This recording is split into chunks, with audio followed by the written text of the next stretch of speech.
بسم اللہ الرحمن الرحیم۔ عائشہ اسلامک ہسٹری کی پیاری بہنوں اور بھائیوں، السلام علیکم۔ آج کی اس ویڈیو میں آپ کے ساتھ ماہ رمضان المبارک کے مہینے کی کچھ تیاری اور رمضان المبارک میں سحری کے وقت کا ایک خاص عمل، خاص وظیفہ شیئر کروں گی، اور یہ عمل آپ نے ماہ رمضان المبارک میں سحری کرتے وقت یہ ایک کام آپ نے ضرور کرنا ہے، جس کی برکت سے آپ کو بہت زیادہ فائدے، برکات حاصل ہوں گے، جو آج کی ویڈیو میں آپ کے ساتھ شیئر کروں گی۔ تو میری بہنوں اور بھائیوں، سب سے پہلے میں آپ کے ساتھ مختصر سی رمضان المبارک کی فضیلت اور برکات شیئر کروں گی۔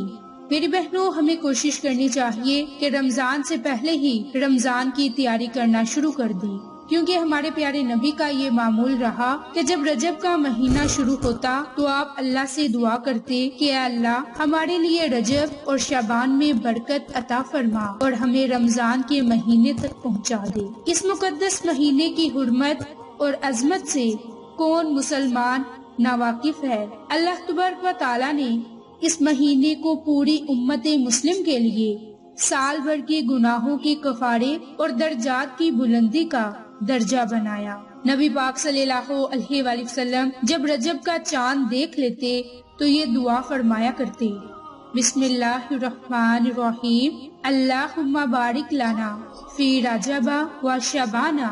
و بلغنا رمضان۔ تو میری بہنوں اور بھائیوں، ماہ رمضان المبارک کا مہینہ آنے والا ہے، تو ہمیں چاہیے کہ اس مبارک مہینے کی تیاری کرنی چاہیے۔ یہ مبارک مہینہ پوری آب و تاب سے آنے والا ہے، اللہ تعالیٰ کی رحمتوں کی گٹائیں برسنے والی ہے۔ اس کے لیے پہلے سے کچھ تیاری کرنے کی ضرورت ہے۔ رمضان کے ایک ایک لمحے سے،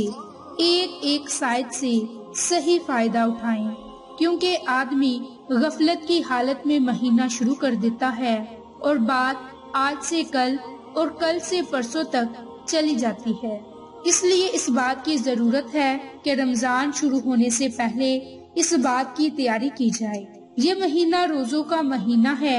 اس کی راتوں میں تراویح سنت موقدہ قرار دی، لیکن در حقیقت یہ پورا مہینہ مسلمانوں کو ایک نئی زندگی دینے والا مہینہ ہے،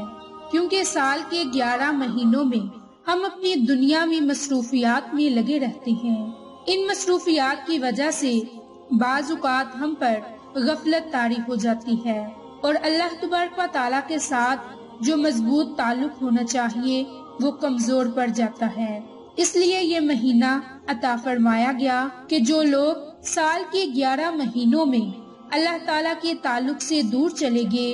ان کو اس مہینے میں قریب لایا جائے اور اللہ تعالیٰ کی محبت اور اس کی خشیت اور اس کے تعلق کے ساتھ اضافہ ہو۔ تو میری بہنوں اور بھائیوں، اس مبارک مہینے میں ہمیں کثرت سے عبادت کرنی چاہیے، اور بالخصوص اس مبارک مہینے میں جو ایک خاص عظیم عبادت ہے، جس کا بہت بڑا مقصد یہ ہے کہ انسان کو اپنی نفسانی خواہشات پر قابو پانے کی عادت پڑے، کیونکہ اللہ تعالیٰ نے قرآن مجید میں سورۃ بقرہ کی آیت میں فرمایا کہ روزوں کی فرضیت کا اصل مقصد تقوی ہے، اور تقوی کہتے ہیں کہ اگر آدمی کے دل میں کوئی غلط خواہش پیدا ہو جائے، غلط جذبات پیدا ہو جائیں، دل میں برائی کی امنگ پیدا ہو جائے یا برائی کا میلان پیدا ہو رہا ہو، تو اللہ تبارک و تعالیٰ کی عظمت کو، اس کی حیثیت اور جلال کو مد نظر رکھ کر اپنی اس خواہش کو دبا دینا، یعنی کہ کچل دینا چاہیے۔ تو میری بہنوں، اب جو آپ کو خاص عمل، خاص وظیفہ بتانے جا رہی ہوں، جو آپ نے سحری کے وقت کرنا ہے۔ یہ سحری کے وقت اگر آپ روزانہ کے معمول پر ایک یہ کام کر لیں گے تو آپ بہت سی بیماریوں سے محفوظ رہیں گے۔ میری بہنوں، جیسا کہ ہم سب لوگ زیادہ اس چیز کا استعمال کرتے ہیں، اور وہ چیز دہی ہے۔ حضور نبی کریم صلی اللہ علیہ وآلہ وسلم کو دودھ بہت زیادہ پسند تھا، اور اکثر اوقات دودھ تناول فرمایا کرتے تھے، یہاں تک کہ آپ کی بے شمار احادیث ہیں کہ جس کے اندر دودھ پینے کے حوالے سے ارشاد بھی ہے۔ آپ صلی اللہ علیہ وآلہ وسلم اکثر اوقات صحابہ کرام کے ساتھ بیٹھ کر تناول فرمایا کرتے، اور دودھ سے بنی ہوئی چیزوں میں دہی وغیرہ کا استعمال ہم لوگوں کو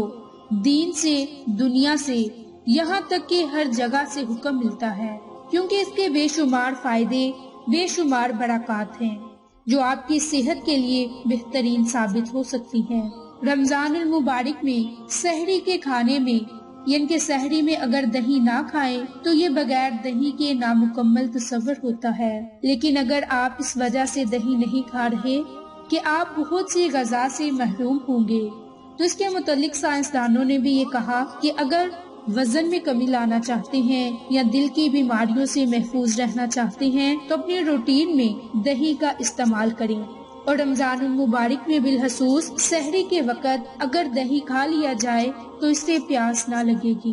کیونکہ افطار میں تلی ہوئی چیزیں کھاتے ہیں جس کی وجہ سے سینے کی جلن، سوزش اور خون سے متعلقہ بیماریوں سے دوچار ہو جاتے ہیں۔ تو اگر سحری کے وقت ایک پیالی دہی کھا لیں گے تو ہم معدے کی تمام بیماریوں سے محفوظ رہیں گے، اور اس سے رمضان المبارک میں وزن بھی کم ہوگا اور دل کی بیماریوں سے بھی محفوظ رہیں گے۔ اسی طرح فاسد مادوں کا خون میں داخل ہونا مشکل ہو جاتا ہے، اور موٹاپے کے شکار افراد کے لیے دہی کا فائدہ اور بھی زیادہ ہے، کیونکہ اس سے وزن میں کمی ہوگی۔ اس کے علاوہ وہ شوگر سے متعلقہ مسائل سے بڑی حد تک محفوظ رہیں گے۔ اسی طرح ایک اور تحقیق کے مطابق دہی کے استعمال کرنے سے میٹابولک سسٹم کی خرابی سے پیدا ہونے والی بیماریوں سے بہت کم خطرہ ہوگا۔ یہ ہڈیوں کو مضبوط کرے گا، اس لیے سحری میں نبی پاک صلی اللہ علیہ وآلہ وسلم کی سنت کے مطابق آپ دہی کھائیں تاکہ آپ بھی تمام بیماریوں سے محفوظ رہ سکیں۔ تو رمضان المبارک میں روزانہ سحری کرنے کے دوران یہ ایک کام ضرور کریں، اپنے روزانہ سحری کے معمول میں دہی کو شامل کر لیں تاکہ آپ ہر قسم کی بیماری سے محفوظ رہ سکیں۔ اور جب آپ سحری کرنے کے لیے بیٹھیں تو اس وقت آپ نے جو ایک کلمات کو پڑھنا ہے، خاص دعا کو پڑھنا ہے، اس دعا کو صرف اور صرف سحری کے وقت آپ نے بسم اللہ الرحمن الرحیم، بسم اللہ الرحمن الرحیم، اس دعا کو صرف اور صرف 21 مرتبہ پڑھنا ہے، اور اس دعا کو آپ نے افطار کے وقت بھی پڑھنا ہے۔ تو میری بہنوں اور بھائیوں، رمضان المبارک کا مہینہ آنے والا ہے۔ رمضان المبارک کے مہینے میں روزانہ سحری کرتے وقت ایک تو دہی کا استعمال، اور دوسرا جب آپ سحری کرنے کے لیے بیٹھیں تو 21 مرتبہ بسم اللہ الرحمن الرحیم کو لازم پڑھیں اور اللہ سے دعائیں مانگیں۔ اللہ تعالیٰ آپ کو ہر طرح کی بیماری سے محفوظ رکھے گا اور پیٹ کی اور معدے کی تمام بیماریوں سے محفوظ رکھے گا۔ تو یہ مختصر آسان عمل ہے، اس عمل کو آپ خود بھی کریں، اپنے عزیزوں قریب اپنے جاننے والوں کے ساتھ شیئر بھی کریں۔ تو آپ کو آج کی ہماری ویڈیو پسند آئے تو اسے لائک، شیئر اور سبسکرائب کریں۔ جزاک اللہ۔